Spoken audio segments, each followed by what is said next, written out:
ஆசீர்வதிக்கும் தேவன் நம்மை ஆசீர்வதிப்பாரே. துதி ஸ்தோத்திரம் இயேசுநாதா, துதி உமக்கே என்றுமே. இன்று ஒரு வசனம். இயேசு கிறிஸ்து நேற்றும் இன்றும் என்றும் மாறாதவராய் இருக்கிறார். எபிரேயர் 13:8. அன்புக்குரியவர்களே, மனுஷரில் இன்று இருப்பவர் நாளை இருப்பதில்லை.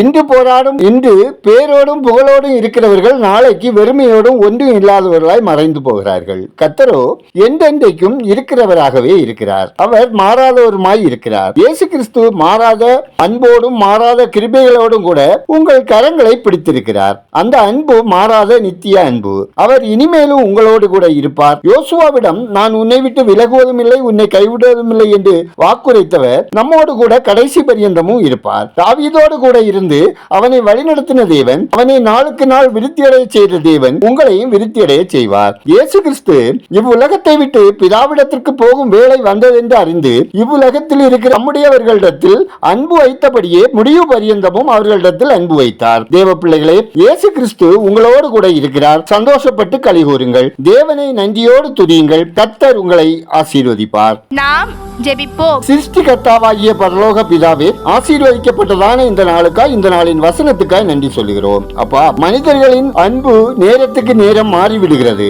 ஆனால் உம்முடைய அன்போ மாறாததாய் இருப்பதற்காக நன்றி செலுத்துகிறோம். அப்பா, பாடுகள், இச்சைகள், பிரச்சனைகள், வேதனைகள், துன்மார்க்கம் நிறைந்த உலகத்தில் எங்கள் அனுதின வாழ்வில் நாங்கள் உமக்கு பிரியமில்லாததை செய்யாதவாறு எங்களை காத்துக்கொள்ள எங்களை கைவிடாத நேசர் இரக்கம் பாராட்ட வேண்டுமாய் ஜெபிக்கிறோம். தகப்பனே, உங்க அன்பு பிள்ளைகள் அனைவர் வாழ்விலும் உங்க கிருபை, இரக்கம், கருணை, வழிநடத்தல், ஆலோசனை, பாதுகாப்பு, பரிசுத்தம், ஆசீர்வாதம் தந்து உமக்கு பிரியமானதை செய்து உம்மை மகிமைப்படுத்தவும் வழிநடத்துங்க.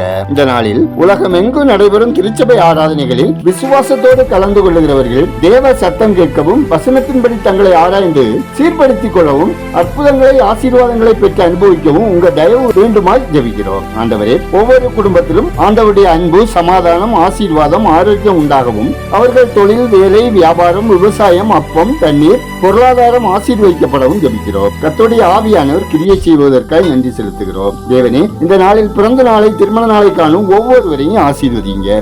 தகப்பனே, வியாதியோடு சரீர பலவீனத்தோடு வாழும் ஒவ்வொருவரும் சுகம் பெறவும், கடன் பிரச்சனையோடு கலங்கி தவிக்கிறவர்களை கர்த்தருடைய கரம் ஆசீர்வதிக்கவும், மதுப்பிரியர்கள், போதைக்கு அடிமையானவர்கள் விடுவிக்கப்படவும், பாவ சாபத்தில் உழன்று கொண்டிருக்கிறவர்கள் பசுத்தமாக வாழவும், கட்டுகள் அகலவும் ஜெபிக்கிறோம். எங்கள் விண்ணப்பத்தை அங்கீகரித்ததற்காக நன்றி சொல்லுகிறோம். துதிகரமையுமே உமக்கே செலுத்துகிறோம். இயேசுவின் நாமத்தில் ஜெபிக்கிறோம் எங்கள் ஜெபங்கேளு நல்ல பிதாவே, ஆமென்.